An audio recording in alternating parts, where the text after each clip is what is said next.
Previously on Serial.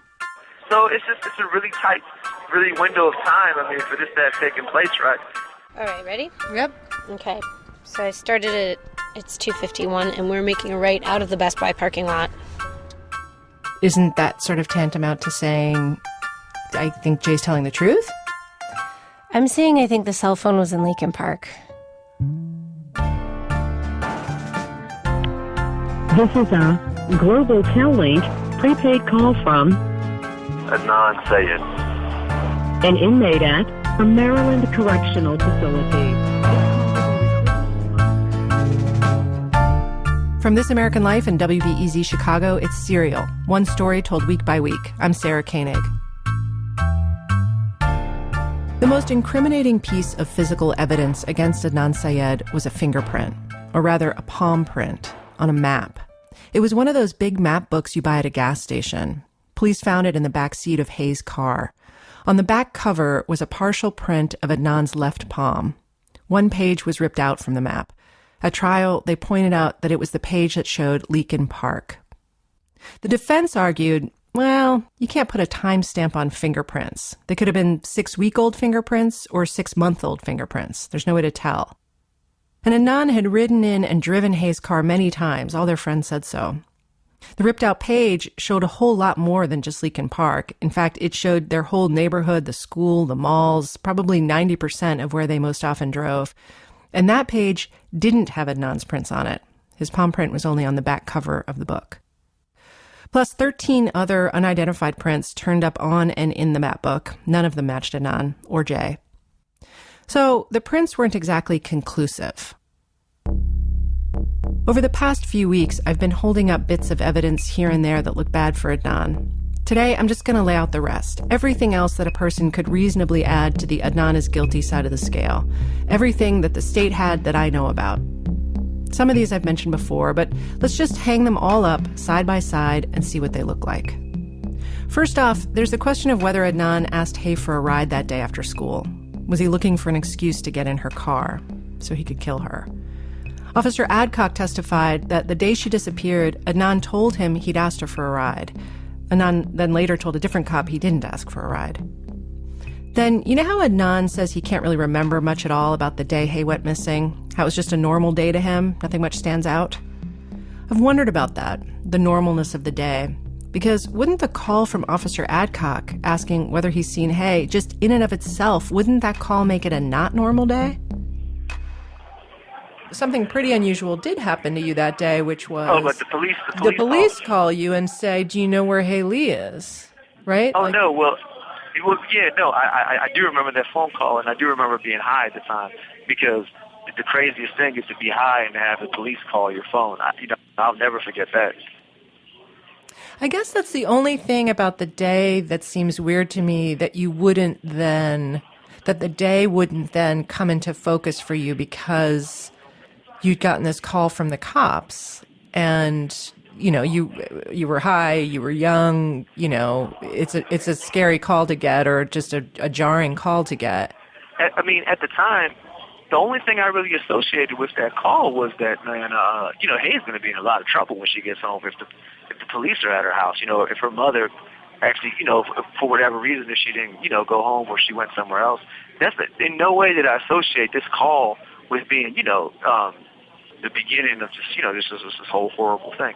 It's not, in no way is this like, a foreshadowing, I don't know if that's the right word, what's to come. Mm-hmm. So to me, all this call was, man, Hayes going to get in a lot of trouble.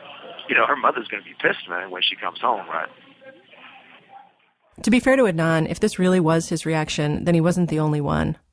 The seriousness of Hayes' disappearance didn't start sinking in with her friends for a while. School was canceled on January 14th and 15th because of the ice storm. Then the weekend came. Then Monday was Martin Luther King Day. So the kids didn't all reconvene at school until the following Tuesday.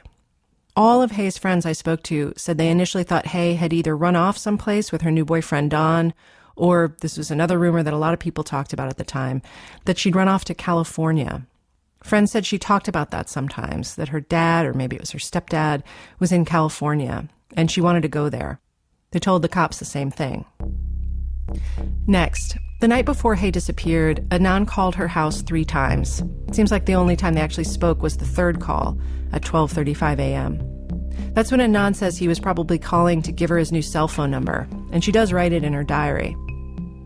Here's something that makes me pause, though. If you look at his cell records from that day forward, neither Hay's home number nor her pager shows up again, which suggests he never tried to contact her after she went missing. They were supposedly such good friends. Hay's friend Aisha said she was paging her like crazy. Did you ever try to page her and just be like, see if you could find her, or raise her, see if you could get a response from her? Well, I know that we would always, I can't remember if I did page her or not, but we would always talk about it in school. I would always get my information firsthand from Aisha, who would usually be in contact with, if I can remember, she was in contact with Hayes' family. So it was kind of I would always, if not Aisha or Krista or it wasn't I was just sitting around not even thinking about her, not paging her or whatever, but I used to always get my information from them firsthand. So it's not that, I don't remember if I ever paged her or not. No, it just seems like, I know Krista was trying to page her, I know Aisha was trying to page her during this time to just be where are you, where are you, where are you?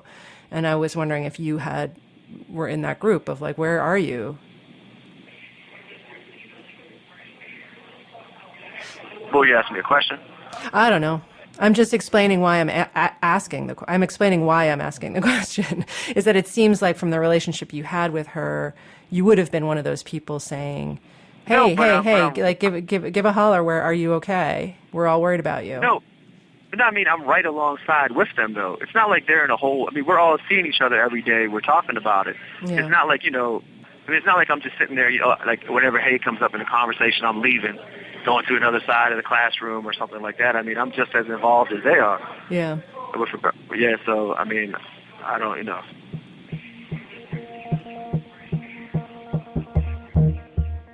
Then there are some stray things that, I don't know what they mean, or if they mean much of anything, but I'm going to tell you about them in case.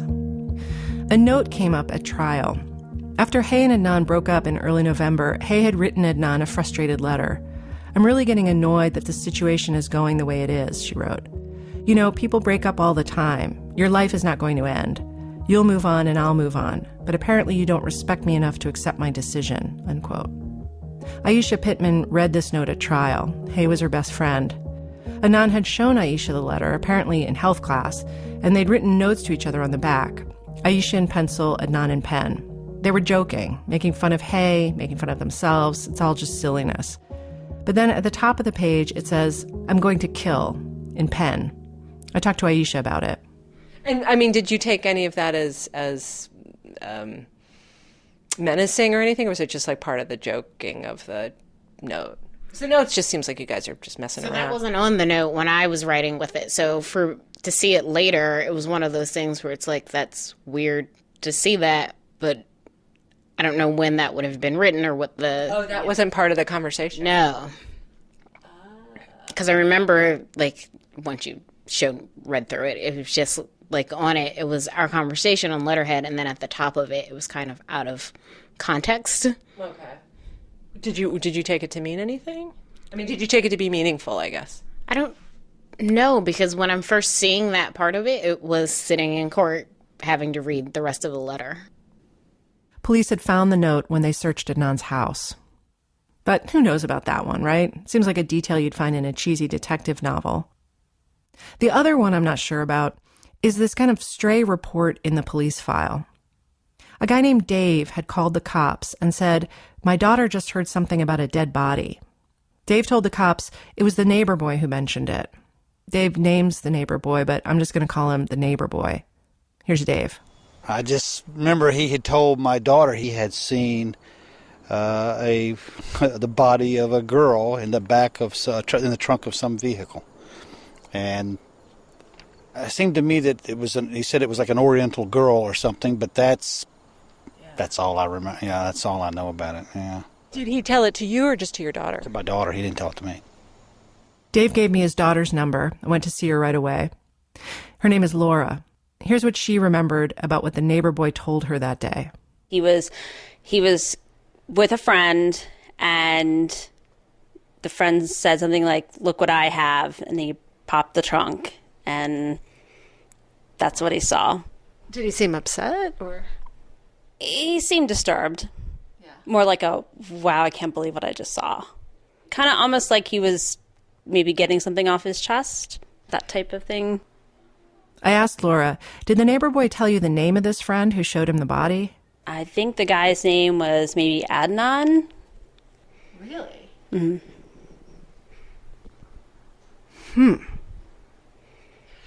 So this guy said, my friend Adnan showed me the body of a girl in the back of a car? Mm-hmm.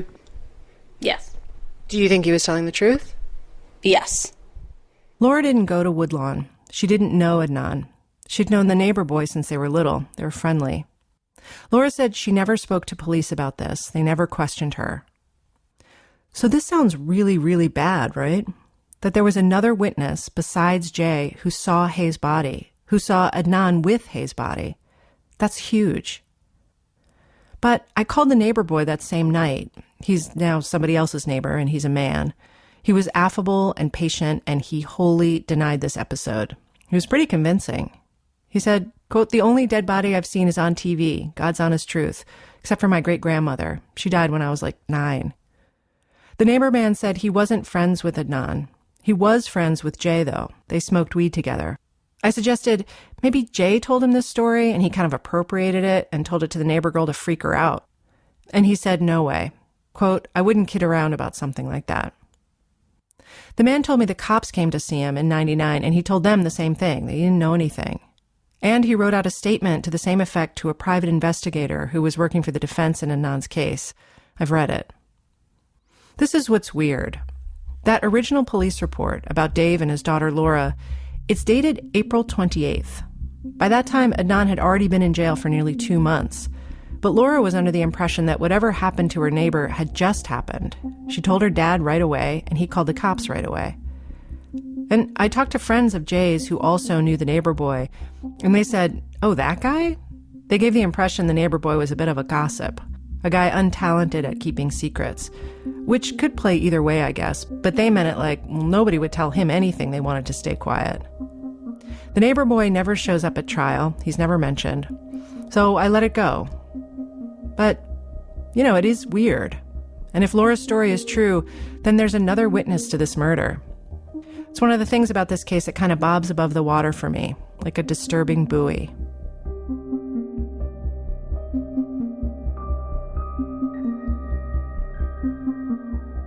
Then there's Kathy. That's not her real name, and we've changed her voice, but I'm calling her Kathy. I've mentioned her before. She saw Adnan and Jay together, acting suspiciously, the word she uses is shady, at a critical time that evening of the 13th, the day Hay disappeared. If you go by Jay's story, he brought Adnan to Kathy's apartment after he picked Adnan up from track practice. So after Hay had been killed, but before they went to bury her body. It was about 6 o'clock at night. And they all three, Adnan, Jay, and Kathy, acknowledge being together at the apartment. There's no dispute about that. Kathy was a close friend of Jen's. They were sorority sisters. She knew Jay a little bit, but only through Jen. She didn't know Adnan at all. So here was an acquaintance, Jay, and a stranger who suddenly show up at her door. Kathy remembers that night pretty clearly. Her boyfriend Jeff was there at the apartment, too. And I was kind of surprised, like a little confused, because he didn't come unless, you know, it was with Jen, and nobody had called to say, like, hey, are you guys home? Do you want to hang out? Nothing like that. So it was a little strange that he would just pop up at the door. And I remember him being like, you know, do you want to smoke? Do you want to hang out? And I remember being like, well, hang on a second, and asking Jeff, you know, if he wanted to, you know, I was like, Jay's at the door. You know, Jeff was like, for what? And I think he wants to hang out. And Jeff was like, so, you know, that's cool. So Jay came in and he introduced his friend. I don't think he introduced him by name. I think he was just like, you know, this is a friend of mine. Kathy remembers Jay sat over by the table and Adnan settled on the floor on some big cushions that were there and didn't speak. I remember the guy wasn't doing a whole lot of talking. Like, he was just kind of like slumped over amidst all my cushions. And I kind of like thought it was really strange. Like, who is this guy? You know, like, who is this guy? When I first heard about Kathy's statement and her testimony, it didn't seem like a big deal to me. This is a girl who says some kid she didn't know who was high was acting strangely in her living room. I've been that girl, for Christ's sakes, having to deal with a stoned friend of a friend on the living room floor. And I've probably been that weird guy on the floor at least once. But listening to Kathy tell it all these years later, the way it stuck with her, how she describes the whole night as just feeling wrong, that also made it stick with me. Kathy thought Jay was acting odd as well. She knew him as this super laid-back stoner guy, like Shaggy from Scooby-Doo. But now he was being conspicuously chatty. How was your day? What's going on? Kind of like dominated the conversation really. She says while Jay and Adnan were there, Jen called the apartment. Or maybe it was she who called Jen. She can't remember now. But she does remember talking to Jen and saying, Jay's here with some kid who's practically passed out on the cushions. And Jen thought that was curious. Like, what's Jay doing there? She told Kathy that Jay had been acting weird earlier in the day, too. The story Kathy's telling is pretty close to what she told the cops during the investigation. Detective McGillivray interviewed Kathy in March of '99, after Adnan had been arrested. She told him back then she remembered Adnan saying only one thing to the group. How do I get rid of a high? And he asked, how do I get rid of a high? I have to go meet someone or go do something, and it's really important. And everyone was like, you just have to let it, Jay was like, you just have to let it go. Do you have any idea where he was going to go? Who he was going to meet? No, he didn't. I'm not clear whether I remember he was saying I have to go talk to someone, I have to go meet someone, or I have to go do something. I'm not sure. I remember him expressing that it was really important what he had to go do. He didn't specify what. Okay. There are 3 incoming calls on the call log that ping towers near Kathy's house. 6:07, 6:09, and 6:24 p.m. That's the longest one, for a little more than 4 minutes. We don't know for sure who they're from, but Officer Adcock testifies that he calls around this time, and he thinks the 6:24 call was probably him. And Hayes' brother, Young, also calls Adnan around this time, looking for his sister. We don't know who the third call is from. Kathy definitely remembers Adnan getting one phone call while he was at her apartment. She says they're sitting around talking. One of Kathy's favorite shows is on the TV, Judge Judy. The phone rings and, he hadn't said anything the whole time he had been there. So when he answers the phone and he's saying, what am I going to do? What am I going to say? They're going to come talk to me. What am I supposed to say? And I remember him sounding very worried, concerned, like this was, whatever was happening was not good on the other line. And I remember being like, wow, wonder what he's, eavesdropping basically, wondering what was going on.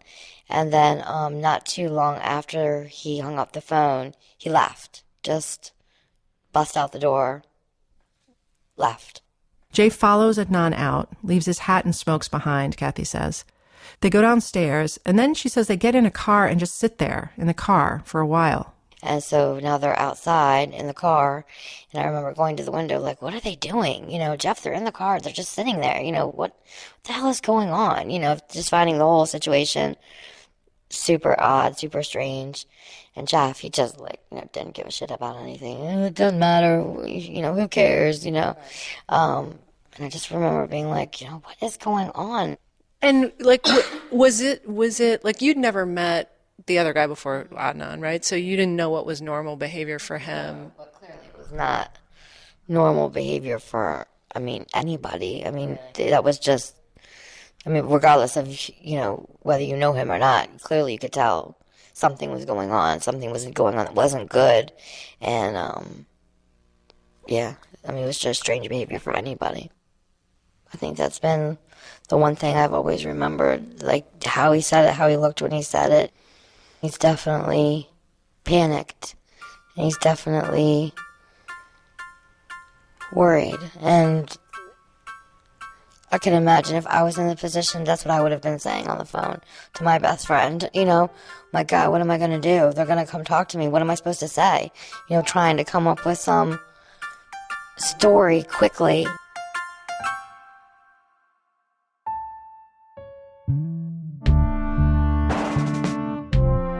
Many hours later, at the end of the night, Jay came back to Kathy's again. Without Adnan, but this time Jen was with him. I remember being like, so what the fuck?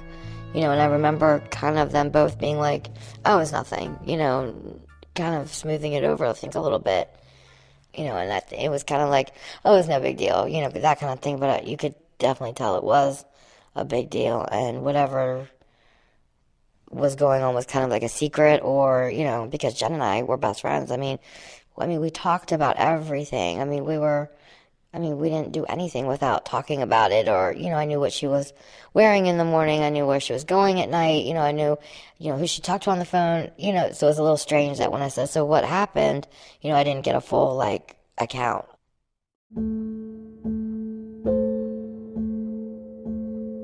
The next time I talked to Adnan, I told him how Kathy still remembered all this stuff, how shady the whole scene was for her. And he said that on a bunch of levels, what Kathy had to say didn't hold much water with him. First of all, if someone had called him to warn him the police were about to call, why would he then answer the phone when the police called? I mean, if I was expecting the police to call me, I probably wouldn't have answered my phone then.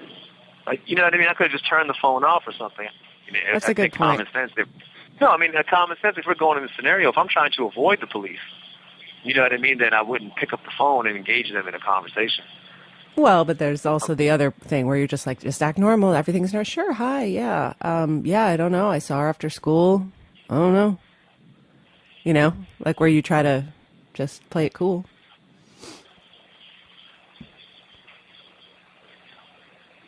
But then it still leaves this other third person, this third individual. Right. I mean, this would seem to make more sense that I had this conversation with Jay. But she clearly said, from what you just said, that I was not talking to Jay, I was talking to someone on the phone. Right. Right. Her story would imply a third man, a co-conspirator, someone Adnan would be on the phone with who clearly knew about the murder. So who would this third caller be? So now who is the third person on the phone? So at some point, her memory either benefits me or it doesn't benefit me. I mean, that's a hard one. Her testimony does not look good for you, because she's not really connected to Jay. She's not connected to you. She's a little bit more objective, I would say. And she really thought you were acting very strangely. So it's not good for you, what she has to say.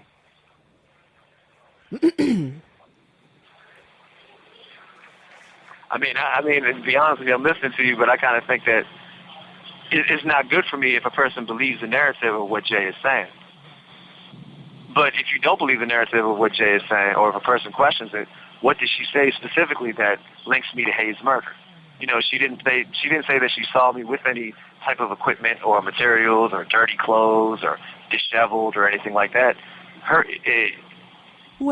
what I gathered, I don't know. I mean, certainly, there's some things I'm going to yield, but I'm definitely not going to yield that, if something that I feel really, all this in the context of her believing, okay, well, maybe he did this or he's charged with this, and you know what, now all this stuff makes sense or whatever, which in and of itself may not have been that strange had I never been charged with this.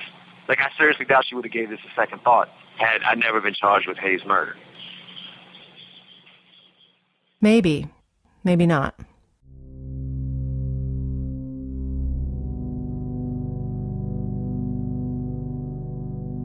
There's a second person who puts Jane and Adnan together that night, and that's Jen. You know how last episode we talked about those two incoming Leakin Park calls on the call log at 7:09 and 7:16 when Jay says they were burying hay? The ones where we think the cell phone really was in Leakin Park?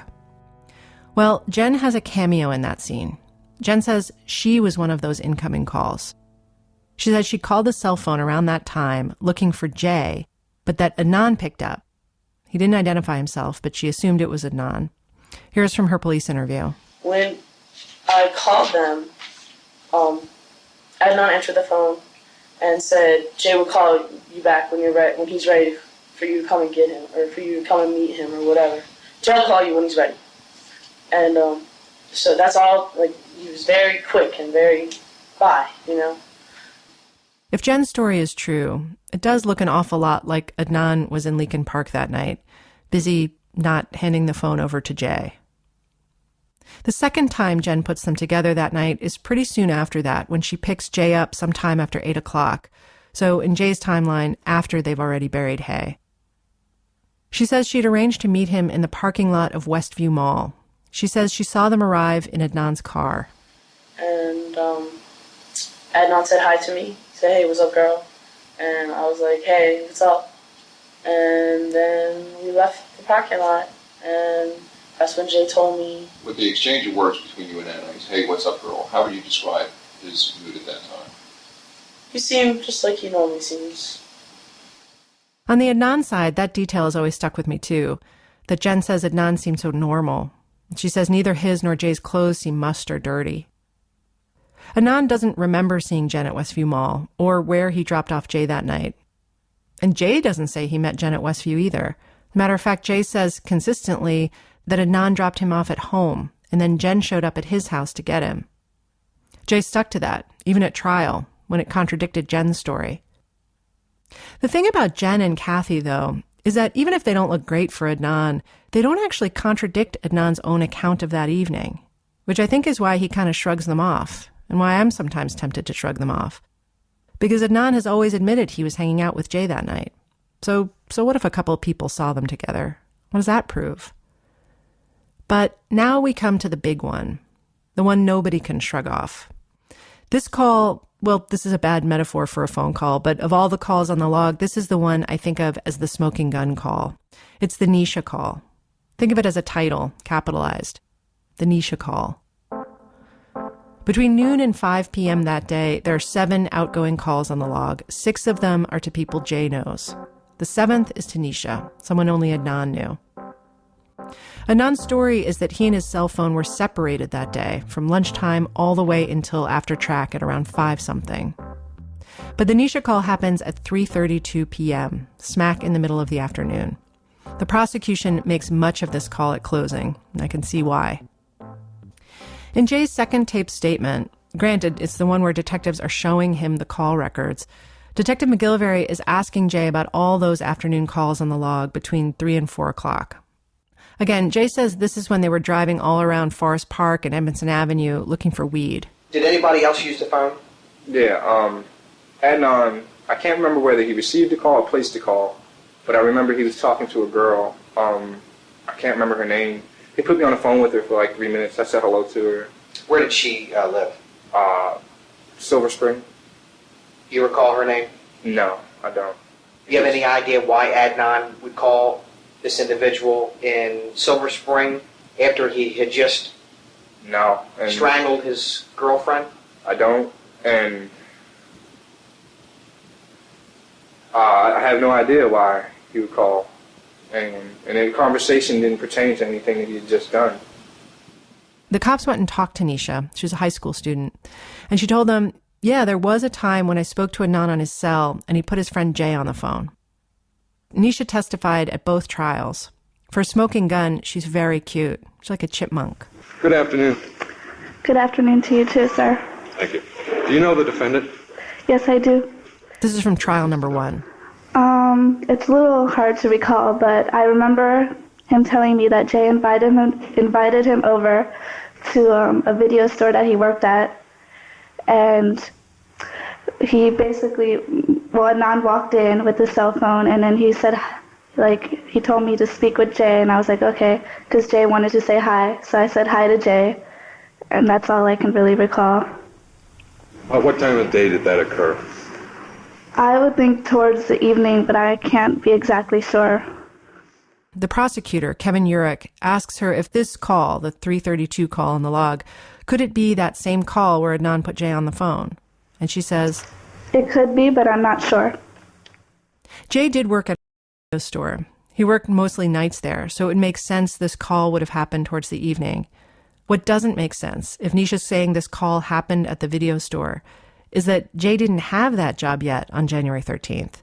As far as I can tell from Jay's own testimony and from the notes of a private investigator for the defense who interviewed the video store manager, Jay didn't start working there until the very end of January. So listen to what happens at the second trial. I don't have the tape, but I have the transcript. Urich asks Nisha, now did there ever come a time when the defendant called you and put a person he identified as Jay on the line? Yes, she says. Please tell the ladies and gentlemen of the jury what that call consisted of. Nisha starts to answer. Basically, Jay had asked him to come to an adult video store that he worked at. But then Urich interrupts her. He says, no, don't. Tell us the content of the call. Now, if I had to guess, I'd say the prosecutor is trying to get her to not mention the video store because it contradicts their story. So Nisha says, okay, he just asked me how I was doing, etc. And then she goes on. She doesn't mention the video store to Urich again. So I'm not at all convinced this call, the 3:32 call on the 13th, that this was the call when Adnan put Jay on the phone with Nisha. But still, if Adnan is supposedly at school during this time, and Jay's not talking to Nisha for 2 minutes and 22 seconds, then who the hell is calling Nisha?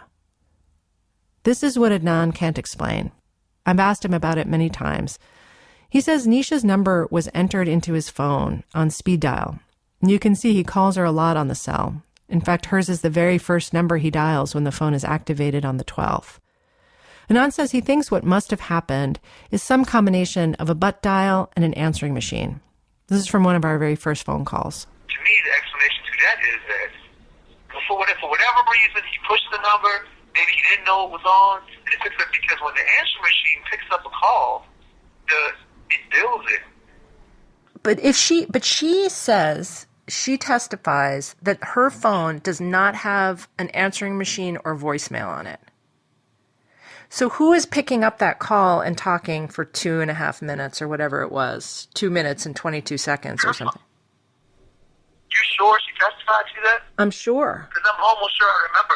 I'm sure I remember her phone having an answering machine or a voicemail or something. Hold on. Let me look. Hold on. I was right. Here's from the first trial. Urich asked Nisha, does your home phone have an answering machine? Does your home phone have an answering machine? Not this phone number, no. And I couldn't really explain it, but I can say for sure, absolutely 1,000% sure that the only time I ever put Jay on the phone with her would have been at the video store, and I absolutely was not in the car with her at that time. So whether it's another way the phone activates or if it was, I can't explain the billing of it, but I can for sure 1,000% say I was not in the car with him at that time, or did I have access to the phone at that time because I was at school that day.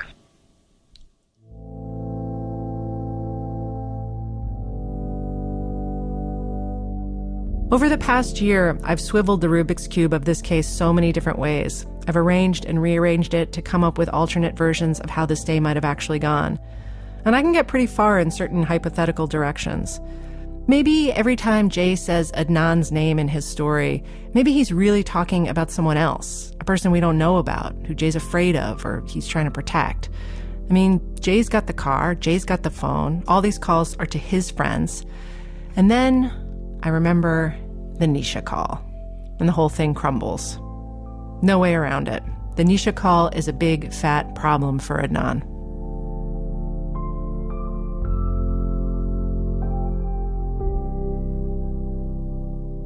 Adnan says his biggest fear is not being believed. When he's sure about something, he has a tendency to over-explain, to inundate you with facts and information, and then corroboration for the facts and information. He doesn't like this tendency in himself, but he says he can't help it. Anyone who knows me will say, man, I'll kind of go overboard to the point where people will be like, all right, man, we believe you. It could be about anything. It could be about whether it rained yesterday. Because in my mind, it's like it's just something. It's like a personality quirk born of all this. That, man, I don't like to talk about things unless I can prove them, no matter how silly it is. He does it with anything. He's a cook at the prison, and he said he got into a discussion with some guys recently about barbecue sauce. And I was saying if you don't have molasses or brown sugar, you can substitute pancake syrup. And the guys were like, nah, no way. And so at breakfast, Adnan made a little batch of barbecue sauce using pancake syrup. Nobody needs barbecue sauce at breakfast time at the maximum security prison in Cumberland, Maryland. But he did it anyway. All these things that look bad for Adnan, everything that's raised my suspicion, even stupid things, I've run every single one of them by him. I've got this thing in my head that I'll catch him in a lie, maybe just a tiny, meaningless lie, and that's going to be his tell, and he'll be caught. Adnan is smart and clever. He knows that's what's going on when we talk. And so every time I call, he's a little on guard. He's not sure what's coming at him. Because what if I ask him something he can't prove, and then I don't believe him? That notion that people out there in the world, people he went to school with, who knew him, don't believe him, that they could imagine he's capable of killing Hay. Adnan spent 15 years thinking about that and then trying not to think about that. And that's kind of like in my mind, I'm like, man, what was it about me? And, I mean, I'm fine with it now, you know what I mean? It is what it is. Like, when I was younger, I used to wonder about that a lot. Like, golly, man, what was it about me that a person could think that it'd be different if there was a videotape of me doing it, or if there was like, Hay fought back and there's all this stuff of me, like DNA, like scratches and stuff like that. You know what I'm saying? Or like someone saw me leaving with Hay that day, like 3 people saw me leaving with her. Or like she said, yeah, me and Adnan are going here, like told 5 people. But I mean, it's just on the strength of me being arrested. I used to like lose sleep about that. Like, what the heck was it about me? You know what I mean? That people, not just random people, I mean, like people who knew me intimately, knew Hay intimately, saw us on a daily basis. You know what I'm saying? Just boom. And that used to really like devastate me, kind of. You know what I'm saying? It used to really, really like, just really like just strike me to my core. And what is it about me that would allow someone to even entertain the possibility that I could do this? Is that the thing? I mean, when you really think about it, it's not. They didn't just say that, me and Hay got into a fight, boom, and this happened. It's basically saying that I plotted and planned and kept my true intentions hidden. I mean, just some real devious, cruel, like Hitler type stuff. You know what I mean? Like, this was real, like cruel, like inhuman type stuff. It's like, wow, man. You know what I mean? Like, obviously, I'm not saying that I was, a great person or anything, but I don't think I ever displayed any tendencies like that. Right. Where a person would think that, I mean, maybe, who knows, maybe if it happened to someone else, I would have believed it. Just because I naturally would have assumed that, well, the police got the right guy, they got him for the right reason. They didn't just get him because, he was ex-boyfriend or something. So, I mean, maybe if she was on our foot, I would be doing the same thing, but... But you know what, Adnan, it's like the people who have told me that they think either they sort of, after a long time, came to the conclusion that you were guilty, or that are kind of like, I don't know, maybe I've never really, like they all at some point in the conversation, almost everybody has said, well, the Adnan I knew didn't do it. Like the guy I knew couldn't have done it. But maybe. So what the hell does that even mean? So not like I wasn't. No, go ahead. No, I'm sorry. Yeah, I was just thinking, but I don't even know what that means. So what they're saying is maybe there was another guy in there that I just never knew. Like everybody has a deep, dark, like maybe. No, they don't. No, not everyone has the ability to do something cruel and heinous like this. This isn't like, yell at the bank teller for, yell at the waiter for getting the order wrong or something like that. Because it's not like they're saying it's a crime of passion. They're saying this is a plotted out. No, I know. It's just, I know. It insults me to my core, man. You know what I mean? Like it used to. It is. I don't care now. You know what I'm saying? But so you don't believe? You're not someone who believes that like everyone put in a like anyone could kill depending on the circumstances. Like if they were in. No, yeah. It's like if your life was threatened. You know what I'm saying? Or like if it's me or him. Right. You know what I mean? Or if my kids are in danger. Right. I completely don't think that anyone, or even majority of people, could stoop to, you know what I'm saying, doing something like this. But based on what? What did she ever do to me that would cause me to feel so angry at her? But everyone. No, I'm sorry. No, I'm done. Sorry for interrupting you too. No. Maybe I do care about this. I thought I didn't care about this too much, but obviously I probably do still. How could you not? How could you not care about it? Well, because it kind of doesn't really matter what people think. You know what I'm saying? It doesn't. I shouldn't care. I see many problems with the state's case, but then I see many problems with Adnan's story too, and so I start to doubt him. And then I talk to him and talk to him and talk to him, and I start to doubt my doubts. And then I worry that I'm a sucker, then I don't know. That's the cycle. Once, about 6 months after we'd begun our phone calls, Adnan asked me a little nervously, "What's your interest in this case, really? Why are you doing this?"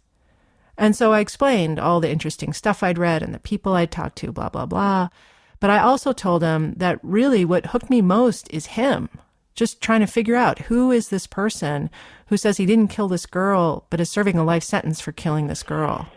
My interest in it, honestly, has been you. Like, you're a really nice guy. Like, I like talking to you, you know? So then it's kind of like this question of, well, what does that mean, you know?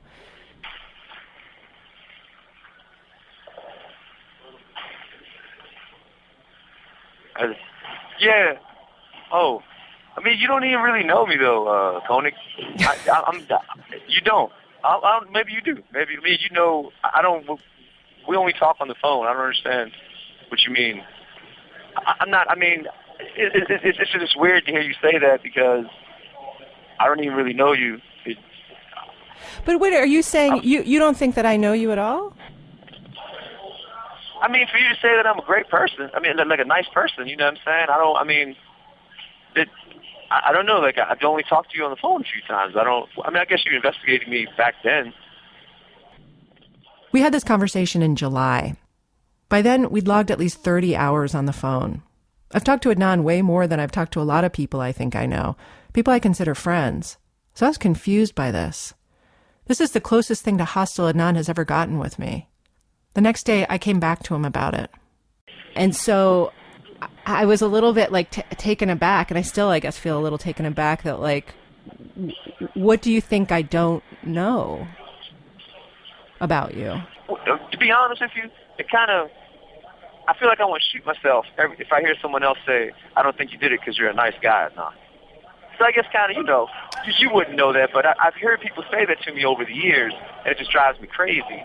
I would love to hear someone say, I don't think that you did it because I looked at the case and it looks kind of flimsy. I would rather someone say, but no, I think you're a jerk, you're selfish, you're a crazy SOB. You would just stay in there for the rest of your life, except that I looked at your case and it looks, like a little off, like something's not right. I understand this. Being a nice guy doesn't count as exculpatory evidence. And if I'm going to spend a year figuring out that he's a nice guy, I might as well piss off. Point taken. Maybe we need some experts on this job. Next time on Serial.